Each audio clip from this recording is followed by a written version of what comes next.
Kick it in.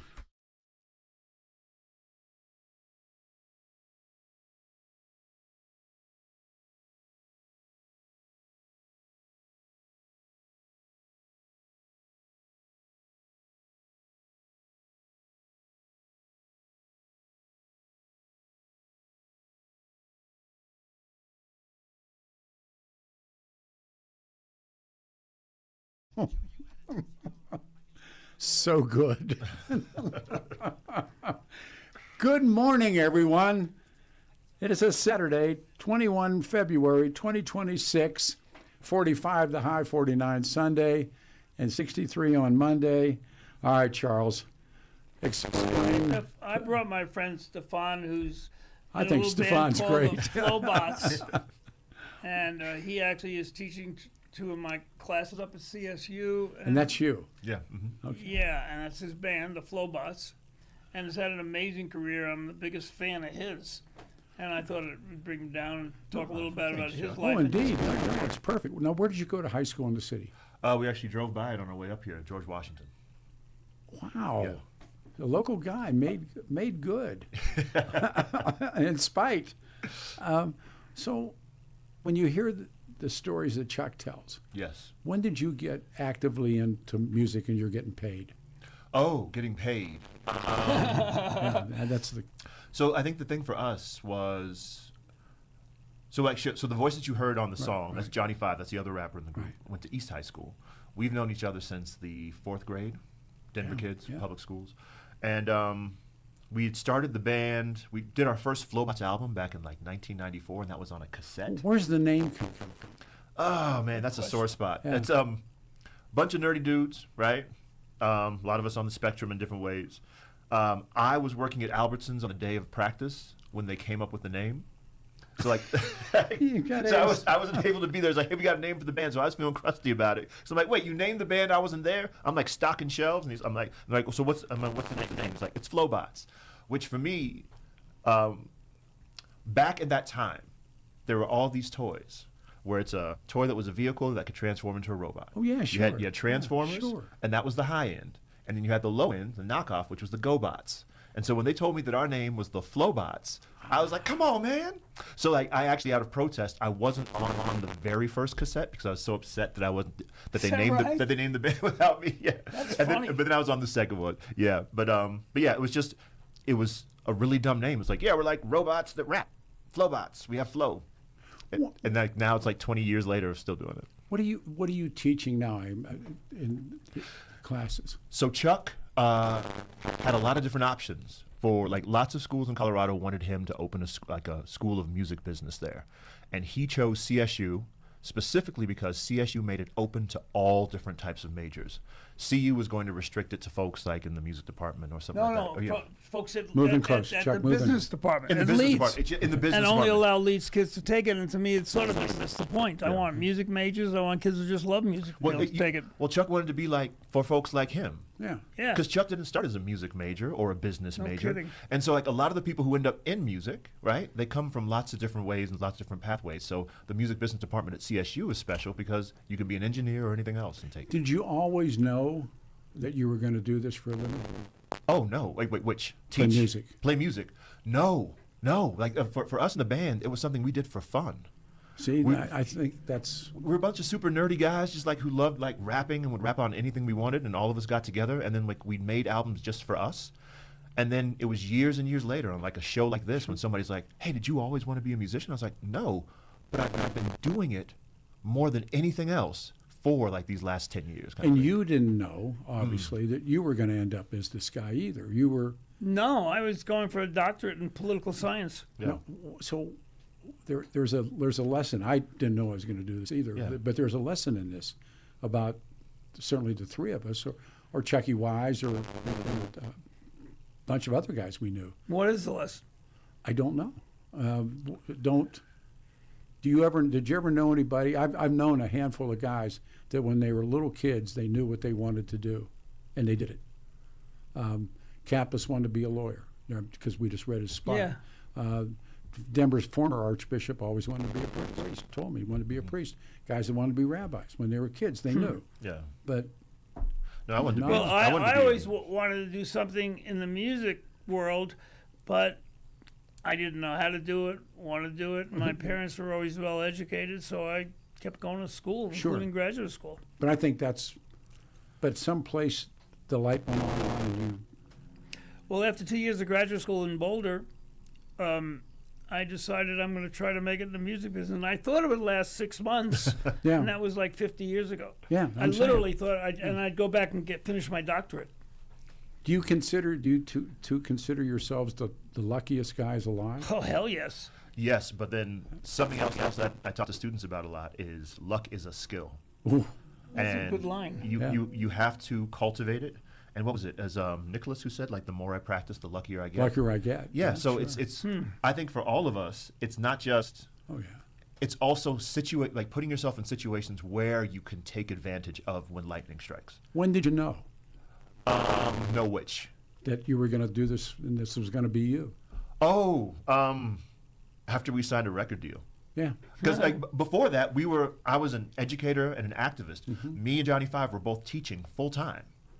That's so I was teaching at a school called Foothills Academy. He was a para at East High School. You were teaching elementary school, right? Yeah, I was teaching elementary school. I was teaching homeroom, all of those things. And we loved it. We loved it. And then at the same time, we were doing the band. And then the band kept growing and growing and growing. But we knew we're kids from Colorado. Yeah. There's no way it's going to become a professional career for us. Nobody gets signed out of Colorado. We weren't Big Head Todd and the Monsters. That wasn't going to happen for us. And the fray had just hit. We're like, yeah, there's not going to be another Colorado band that gets signed. And then in the process, it's us just working harder and harder. And then we got to a point in the band where hey, if we get paid $50 for a gig, Yeah. that's just going to stay in the band account. We're not going to break that up. Oh, you know what? Let's start practicing twice a week. Yeah. All of those things got us very quickly to a higher level, and then all of a sudden we had a record label. Well, record labels coming to us, and I had to tell my students 2 weeks before class was over, hey, I'm sorry, I'm not going to finish the school year because I'm going on a nationwide tour. Wow. Yeah. When did you know that you were here to stay?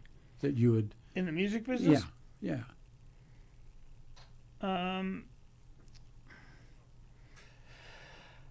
God, it's a good question. I mean, it's good my encouragement first for gig, people. Thanks to a guy named Herbie Kavar who owned the Sink when I dropped out of graduate school. I'd gotten friendly with him. I used to have a beer with him after I left Norland Library. And one day I told him I'd left graduate school, and he said, "Why don't I manage the Sink?" I said, "Really?" He said, "Yeah, everybody loves you here. You're really smart." And so I started managing the Sink, and I guess one of the first bands I had was a band called Flash Cadillac And the Continental Kids. Kids, Yeah. and they were Oh, just yeah. a brand new band. I had heard. Actually, one of my bartenders at the Sink was Kevin Fitzgerald, who's Absolutely. now famous He's famous. doctor. And I he got, said this I got a Kevin story too. Oh, I got a lot of Kevin's. But anyway, so yeah, I gave them all the beer they could drink, and they did their second show in the back room of the Sink, and we broke every record of the Sink that day. Wow. That's when I decided We did. maybe I know how to promote. We did St. Patrick's Day together, Kevin and I, once or twice, and one year we decided our float was going to be St. Patrick goes to Jurassic Park. He's so. and I was St. Patrick, and we had a dinosaur and some pretty women. He's one in a million. Oh. I mean, a great Oh. vet and a great stand-up comic. That's a real true story with him. And I know he'll Kevin. tell you. Oh, yeah. He was a bartender for me at the Sink to get through CU, and then for veterinary school, he worked for me at Phaline. he was one of Faye's muscles. He was one of the bouncers that And protected the stage. he had done the security that we did the Stones, and they offered him a job. Yes. And he was going to quit. Yes. And I was one of the people that said, the first time I met him Oh. at the Sink, he said, "I got to show you something." And he was a bartender at CU, and he took me down to his house, and he had this, and he said, "I got to show you something." And he opened up his closet and took out a box, and it was a python. And he held it like it was a puppy. Yeah, no. And I knew this guy, if he wants to become a vet doctor, is going to be unbelievable. He worked. He had no fear. Casey's older brother, and Casey worked there, and I mean they had some tough kids working on that stage, and they had Kevin. And Man, what a unique! I love that guy. he was. We always talk about that moment where somebody fires your rocket or turns your light on or whatever it is, and you're going, oh, maybe I can do this. Well, to me, it was doing Flash Cadillac, their second show, for all the beer they could drink in the back room of the sink. And we broke every record for 3-2 beer. And I said, gee, maybe I can actually do this. Bob Lee That was and I, my light went off. do you remember All You Can Drink for $1? Remember Yeah. those nights? Yeah. Well, Bob and I are doing a country show, and it's first hit show, and guys are hiring us to come to their bars. And I figured It was 3-2 beer then. 3-2. And Paul Murray. Remember Paul Murray? Murray Beer Distributors, he'd get Schlitz of Philadelphia or some really low-end beer, and he'd give us 2 kegs, and we made the deals. And then I started making the deals, and I'd say, I'll take the door. Instead of like you know, you're hip to take the door. I'll take the door. And I realized that these people were coming to see us, and we're making money. Yeah. And the other moment for me when I worked for, and actually I did a couple of shows with you guys when pro wrestling. And, Yes. And I ever tell you, I took my 2 kids who were my oldest kids who were then little kids Oh. to wrestling. Yes. And when the phony blood came out, they started crying like crazy, and they thought it was real. I was so. Everybody went, and I was I think in. you got us tickets for that. I- You were the announcer. Well, I did the ring. I did the Yeah, ring and I did All-Star television. What? And then they took me on. Then they took me on a road with them, and we were in Casper, Wyoming. And I've only told the story once before on the air. I was in Casper, Wyoming, and the heels won. It was a screw job ending. The bad guys won, and there was plenty of marks, and that's what they call you. They don't call you a fan. You're a mark. Who were some of the famous wrestlers in those days? Oh God, the Vachons, and Yeah. the Crusher, and Crusher. it was Gene Reed. You knew Gene Reed Oh, was yeah. the promoter. And anyhow, so And Zane. Zane was the king. Yeah, our old friend who died. God love him, Zane Breslov. He was the king of swing, and we were. And there's a story about that funeral. It's What, never, Zane's? never to be told on the air, but Yeah. it was. But we had to stay inside. Was where the Casper Troopers performed in Casper, Wyoming. That's what I remember, and they had those church buses. I used to call them church buses. They're big long van buses, and they have like 6 seats in them. And we had to stay inside because these fans that were outside, they were going to beat us up if we came outside. They were that mad. So about 3 o'clock in the morning, trucks are clean, we can get out. And I'm walking across the parking lot. And they made me drive because they wanted to smoke pot and drink. And we're going to Cheyenne. And I'm talking about what a great night. And I got my tux ripped and I got punched. And it was just like a great night in the ring. And I'm headed to the van. And Bobby Heenan was the guy that smartened me up and hipped me. I and remember took that name. You remember Bobby? And he was Bobby the Brain? the brain. How do I remember this? Because that's stuff you do God. remember. And so he was the guy that really took care of me. I got pictures of, he and I in the ring, that kind of stuff. And I'm walking, and I said, what a great night. And I got punched, and it was like we were fighting, and he stopped me in the parking lot, and he said, spun me around. And he said, did you get paid? Ooh. I knew everything at that. Who was the hillbilly wrestler? Hillbilly Jim. Yeah. We worked shows with Hill. Zane introduced us to Hillbilly Jim, and my son tells stories about because he would go with me, and you remember Kamala the Ugandan giant? Yeah. Yeah, right away. My son feared him. My son's like 9.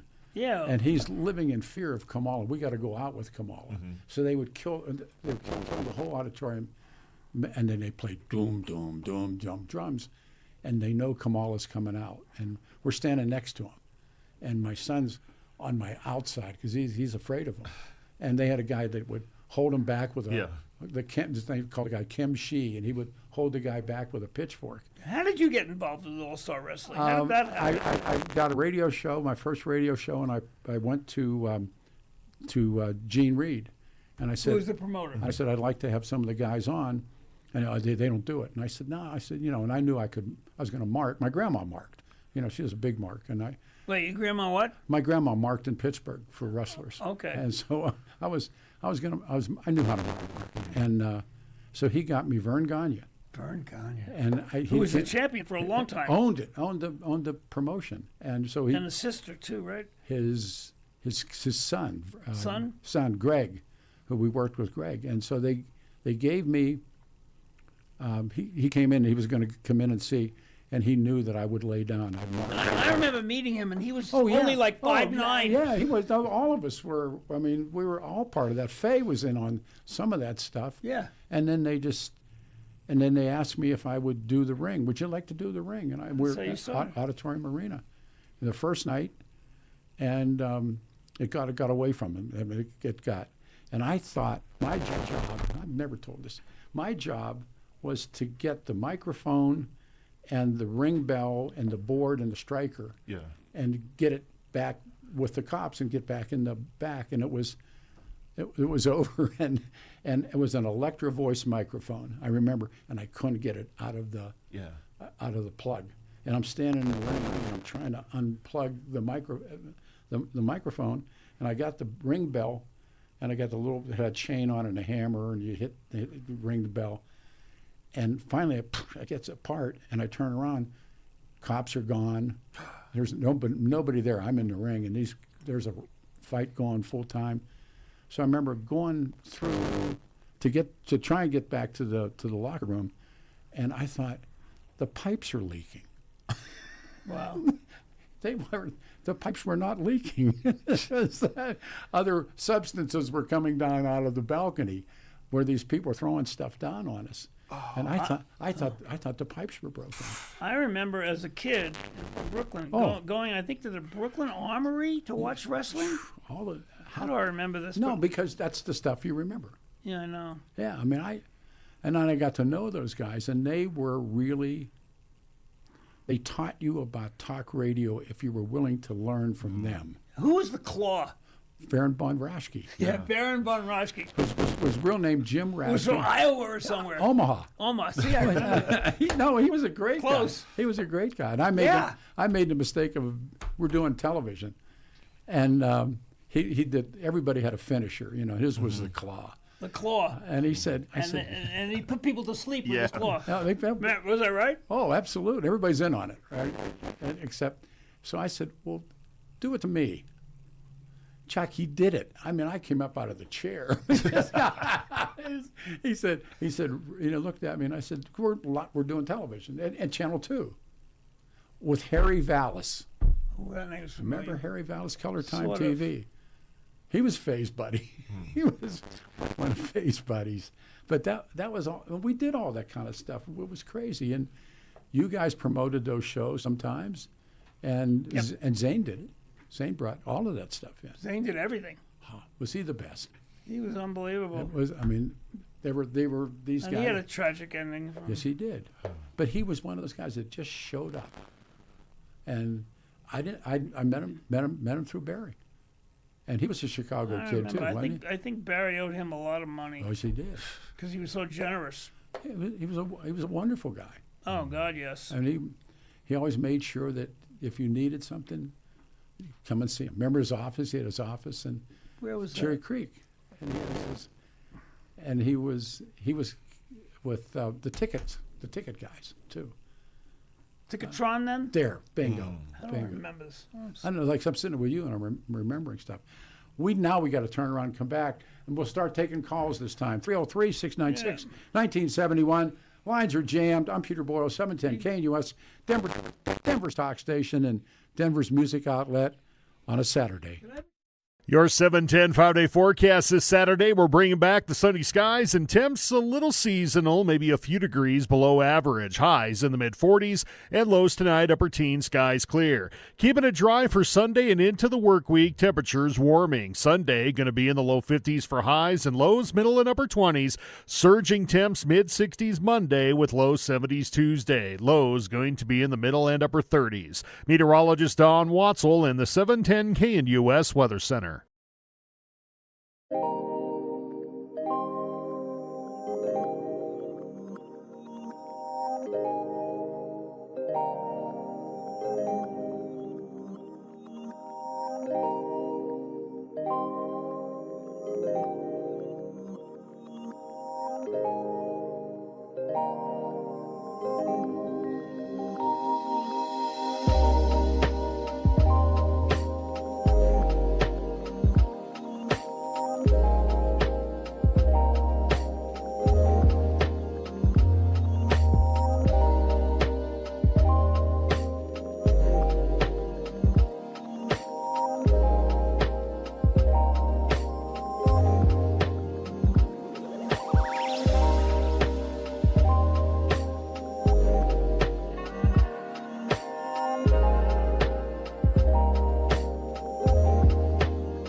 we go, everybody. 7:10 KNUS on a Saturday morning, and we got about a half an hour left with the guest, and then we'll go to open lines. But it's really cool. We have a special guest in studio.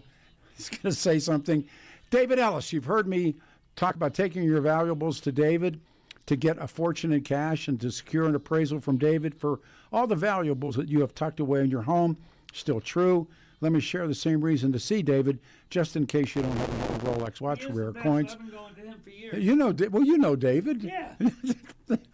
Of course we know David. And see David for the most meaningful gift-giving occasions. David Ellis Jewelers, just the right items, just the right prices for special people that mean the most. An antique watch, an emerald pendant, a gold necklace, diamond ring. This trusted jeweler has been buying precious metals and antiques from guys like me and Chuck for 30 years. Yep. And for decades, dazzling cases filled with hundreds of new and used pieces your loved ones will treasure. See David today. He's there today. See for yourself. Look for the black awning on the corner of 3rd and Clayton and Cherry Creek. Explore DavidEllisJewelry.com or call my friend David, 303-322-8779, 303-322-8779 on the corner of 3rd and Clayton and Cherry Creek. Now, can I say come on, grab the microphone. This guy came in, speaking of the Caldera name.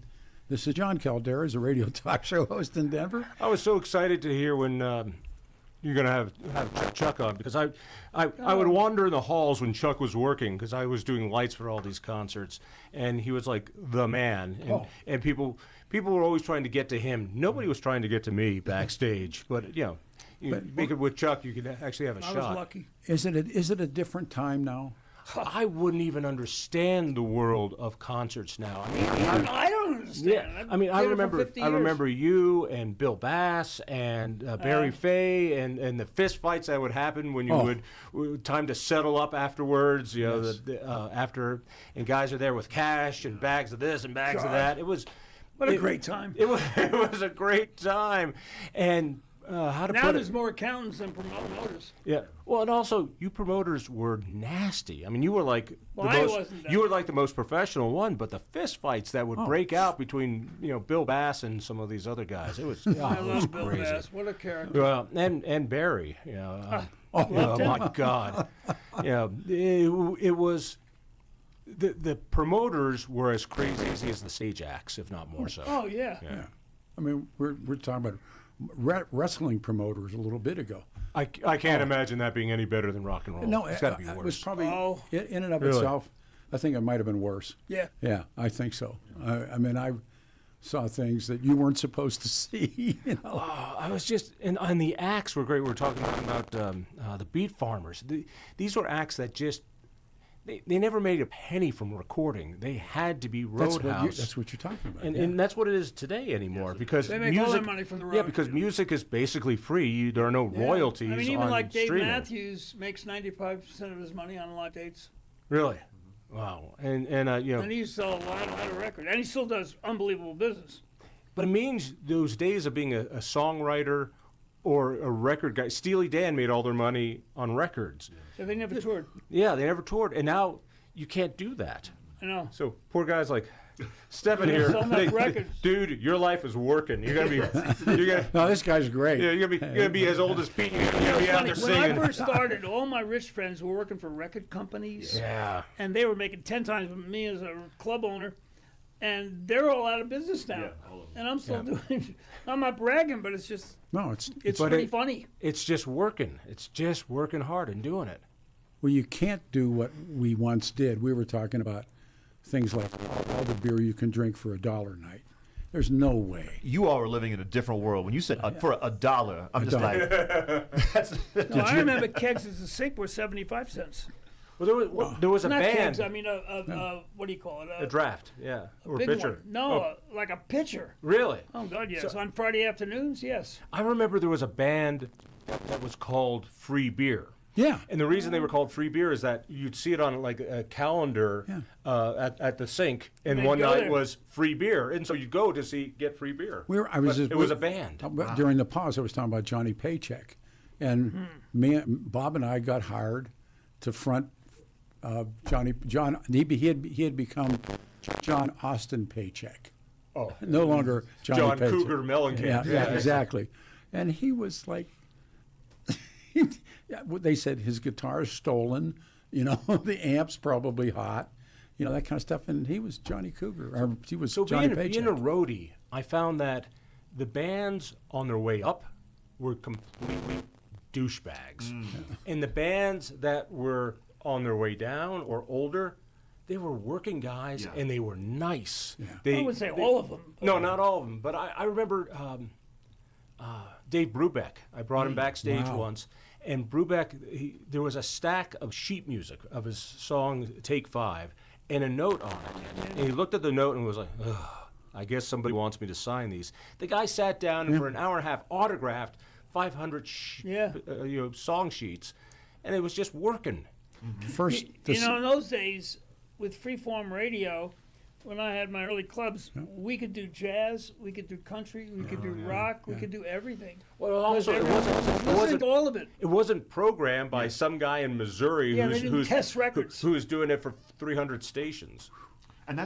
And I know we haven't talked about. No, I think please. it's the consolidation. That's the big change. Big time. But like, we're not talking about a bunch of different venues that are independently run. We're not talking about a bunch of small labels. Like just like any other thing, all these things are being owned by like a smaller group of people, and then you're getting art by committee, radio by committee, media, newspaper, all of those things, and we're seeing the suffering of. But that is what it is when now. I tell people this, when we would have disc jockey meetings, and these are the guys who had gone through payola and plugola, and they had seen their friends go to prison and everything, and they would put a record down and drop a needle on it, and we would listen to it and whether or not we liked it. The jocks, and there was you were going to immediately put on Willie Nelson or Waylon. Those guys were automatic add-ons, but there would be these guys that. And they dropped a needle. You guys want to vote on that? Well, it's even the old clubs, like Boulder Theater. There'd be a guy there who had a case full of cassette tapes that people would walk in with and say, here, hire my band. And they actually had to like pound the pavement, go into bars and venues and go, hey, we're a good band. Here's our cassette. The second big name guy I was ever around was Steve Allen, and when I'm working in a mill, we watched The Tonight Show when Steve Allen had The Tonight Show.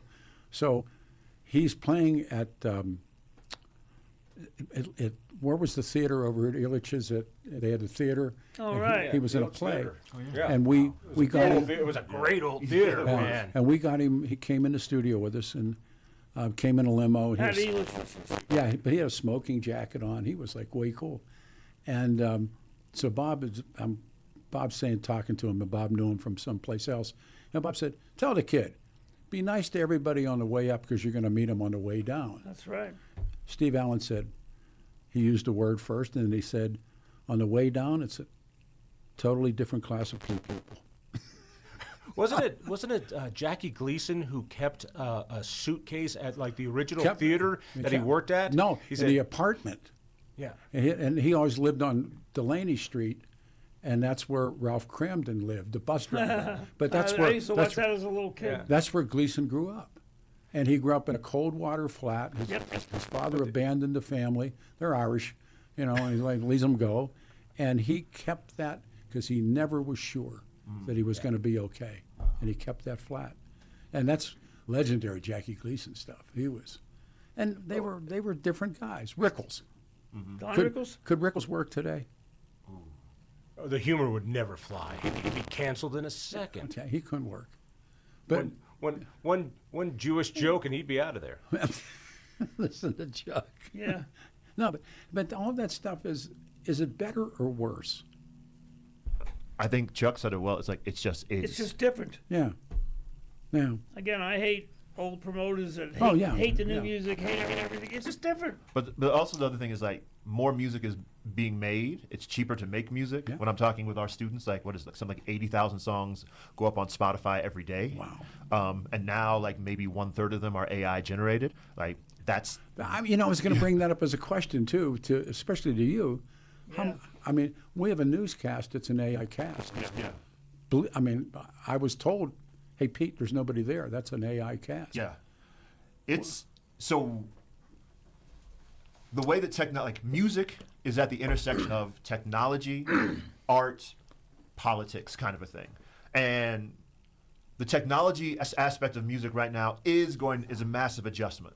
Like we have artists right now on the charts that are not human beings. Yeah. There's what is her name? Something Monet, I believe. She's like on some of the tops of the R&B charts. She has 2.3 monthly listeners. 2.3 million. Million. Yeah, Yeah. 2.3 million Yeah. monthly listeners. And then let's say like the Commodores have like 75,000. Right? So we're looking at this great period of, like, I actually had one of the members of one of my board, he sent me like a song. He's like, I really like this. And I'm like, this is actually AI. He didn't even know there was an AI artist. Does that matter? I mean, if you dig the song and it was computer generated, Did you see the AI matter. kung fu robots? Yeah, I did. You saw? Yeah. No, but You here's tell me. But here's the reason why it matters. All right. Because like I think it does. Yeah. streaming, music is now not a commodity, right? It's a service. So people are paying for access to all of it, but it makes the pay, like what you get paid per model. People think like, oh man, if I listen to Big Head Todd and the Monsters, they'll probably get like a certain amount of cents for each of the streams. That's not how most of the streaming services work. It's more like it's a big share. And the amount of share that you have of the total amount of listeners is how you get paid. Yeah. And so the issue with AI is it's flooding the market with more and more of these songs, so it's making the shares different. But when you sign up for Spotify now, in the terms of agreement, it says that Spotify has the opportunity to train AI to make derivative works off of your music. Wow. So this is one of the issues. So like then eventually down the line, Spotify can make derivations trained off your music, and it's also competing for shares in the same way. But it can't do a Roadhouse show. It can't do a club night. It can't. Do you see the kung fu robots? Yeah. You better, Well, I mean, before you say what you said. we say those things, but like if you go to the UK right now, there's an ABBA show that's using like holograms and all Yes. these other things, and it has real performers, but then it puts the ABBA performers' images on their faces and all those things. I'm not so worried about that, but like literally, Yeah. Spotify is nothing more than advertising for artists now. Yeah. Like, because you're barely getting paid anything from it. Yeah. So, but the fact that like my students, that's where they're going to listening like to music and all of these things, and like some of Michael Jackson's most like popularly streamed songs on Spotify are ones we haven't even heard. Man. Like there is this disruption, and it's not like it's all that bad. But what we're seeing now in music is, if you're wanting to have like a long-term career, you got to build it up like you did 40 years ago. Yeah. You gotta do shows. You gotta have your own fan base. You've got to be able to have a way to control it, because Spotify, Instagram, all of those things, payola was better than that, because companies own this stuff. Like you don't. Like you can put out a song, and if so, for example, Flowbots, we put out an anti-ice song. It was doing really big numbers on all the big platforms.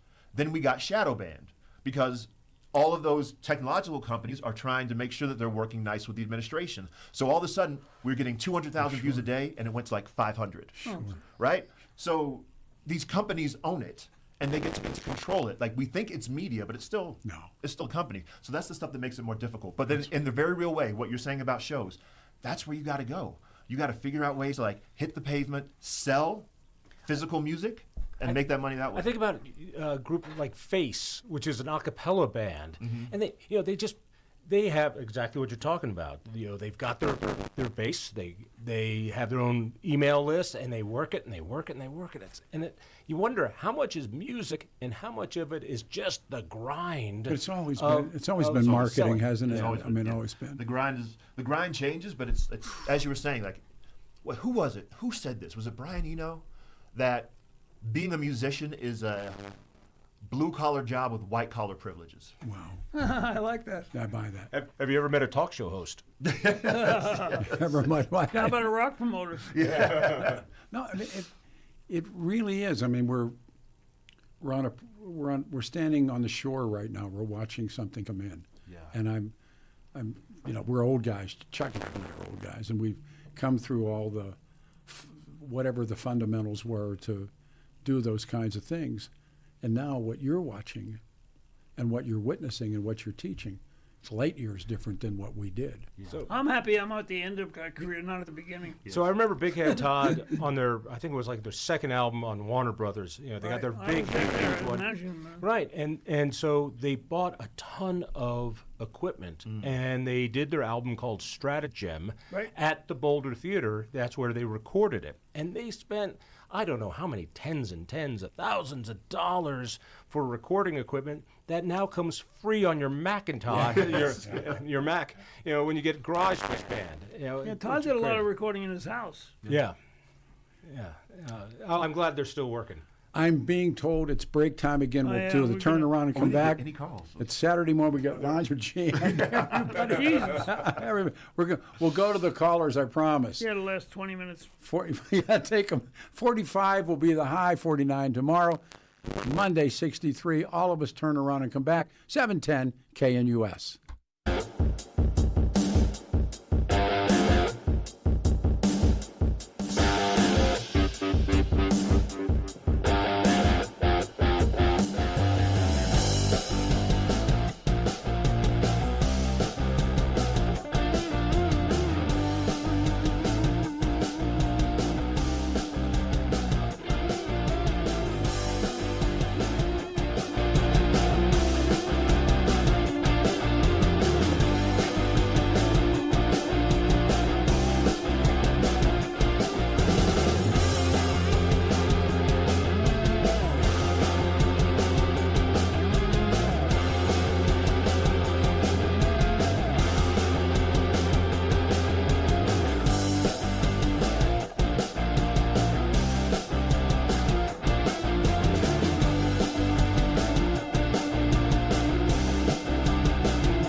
2 hours went so fast.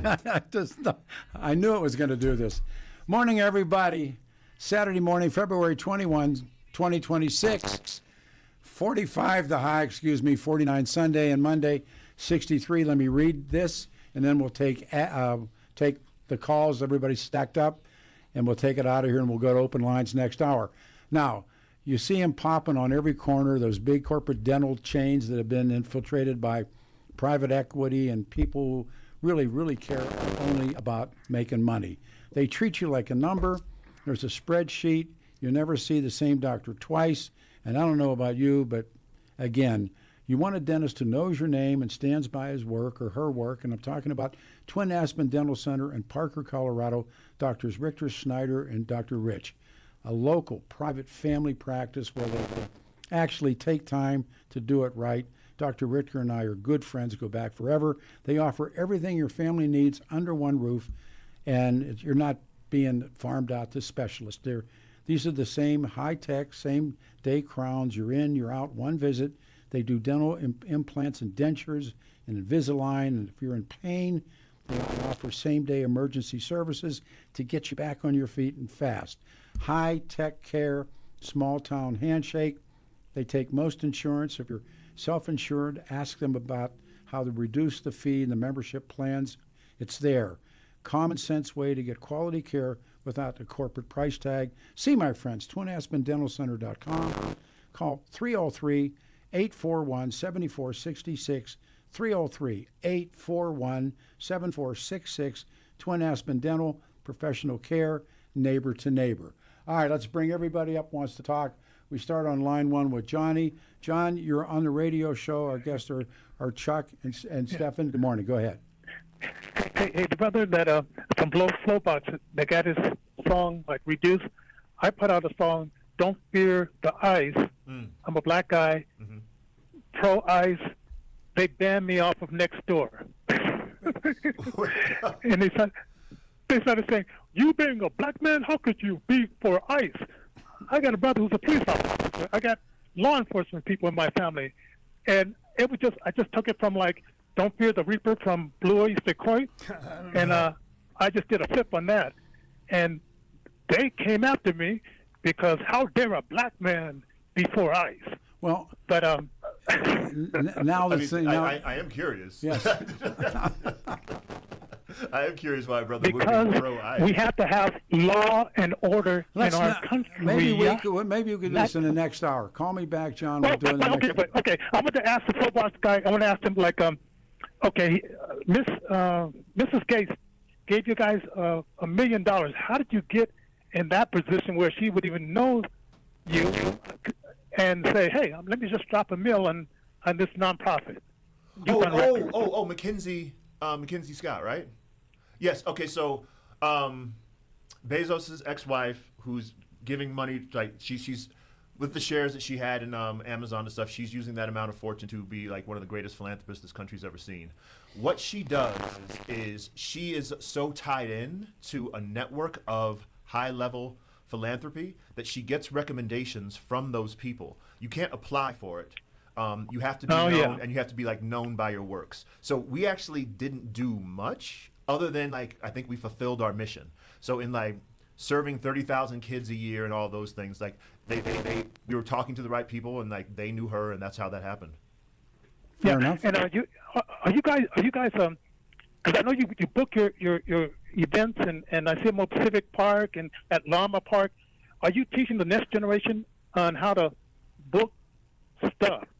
Yeah, like part of the things we do, like with Youth on Record and all these other things, or even at CSU, it's like how do we train the next generation of music business folks and musicians in the state? That is like one of the biggest music markets in the United States of America. But yes, the answer is yes. Because of time, John. Thanks, man. I apologize, but we're going to move. All right, we go to Lon in Denver. Lon, you're on a radio show. Good morning. Thank you. Hi, thanks for taking my call. It's a pleasure to meet Chuck Morris over the radio. I'm a huge Jethro Tull fan. In fact, I edited the book called Flying Colors, which is the most thorough historical account of Jethro Tull. And I noticed in Barry Fay's book, Backstage Past, he seems to downplay the majesty of Tull, and I wonder if it's because of the tear gas episode in 1971 at Red Rocks that caused Red Rocks not to, the city closed Red Rocks from concert venues for several years after. Wow. Yeah, I wasn't with Fayette then, but yeah, I remember that tear gassing and closed. And then we had to go, when we wanted to start doing shows at Red Rocks again, we had to go to like city council, and I testified and all this stuff. And I think the first show was like America, like the softest rock band in the world. There's So you no think that's riots why? at America show. So do you think that's why that Barry Fay in his book kind of downplayed the majesty of Tull?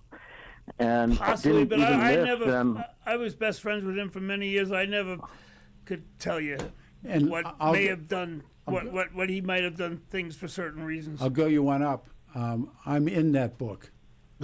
I'm in the last chapter of that book, and what he wrote about.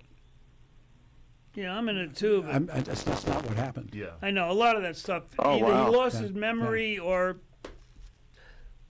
exaggerated a bit. I was also curious, since you know his wife Cindy from years Very ago. well. I was her foot doctor and the boys' foot Really? doctor when Wait they a were living minute. in Denver. I was wondering what happened to Cindy Fay. Well, Cindy moved She's in to Chicago. Israel and married somebody, then got divorced, Yeah, and now I still communicate with her through Facebook. she's in Chicago, I think. I think isn't she? so, Yeah, yeah. Well, she was super nice, and the boys were, they were young at that time, Very young. back in the '80s, and so it was a pleasure to be able to get to know her and the boys. And every Yeah. now and then, my office was in Cherry Creek, and I would see Barry Fay just walking around the streets of Cherry Creek, almost looking like a bag man, with a shopping bag, no socks, tennis shoes, Shorts. with a Grateful Dead T-shirt and, And shorts, yeah. and a ham. and I just thought he was unapproachable, so I kind of stayed away. But I would have loved to have had a chance to communicate with him. Hey, he was more approachable than you thought. Yeah, he was, and he was like, when Pete Rose could tell you every single hit where he was. Fay could do that with shows. He could tell you how many people came and who the headline was, and he really had that. He had the numbers. He had numbers down pretty good. He could do them in his head, but they didn't always come out the same way. But they were his. But Yeah. It was also great. It was also great when with Cindy. She provided that I had reserved tickets. I just had to go to Fayline to pick them up. So as a favor, I wouldn't have to wait in line for all those the Ticketmaster outlets, and they would be for hours to get tickets. And she was just so kind, and I would just go to Fayline and pick up tickets for the shows. And it's just they're a super family. Doctor, I am out of time. I appreciate it. Sorry. Thank you. Now Yeah. I got 2 minutes to say goodbye. I know you guys got to go. It's been great. You got to thank you. come back. Absolutely. I mean that. Stefan's the greatest. Stefan gave that talk about. That was brilliant, man. You consider yourself on the show in the next 3 to 4 weeks. You're going to sit here for 2 And what's hours. so great about his band is they do as many important things outside music as they do inside music. So what are you going to do? Just Me? Gonna, yeah. You're not going to quit on me. I mean, my life, my career. Well, I'm retiring from my chairman emeritus of AG at the end of the year, but I'm still finishing up my autobiography. I still have a radio show. I spend more time with my kids and grandkids. That's great. Yeah. Me and you. I used to be scared about retiring, but now I'm like looking forward to it. Really, you were the last guy because I thought you'd be working long after. Die on stage or off stage. Reaching for the button, and your lights I go know, out. but I need to tell you what a great friend you've been. and vice versa, man. Me and Peter go back a long ways. You really do. We saw him coming, we saw him go, Boy, no kidding. On the way up and on the way down. and it's a pleasure to know you guys. What a Great gift. pleasure to know you. So let me say goodbye to everybody real quick. Everybody sit still. We come back and open lines 303-696-1971. Open lines right.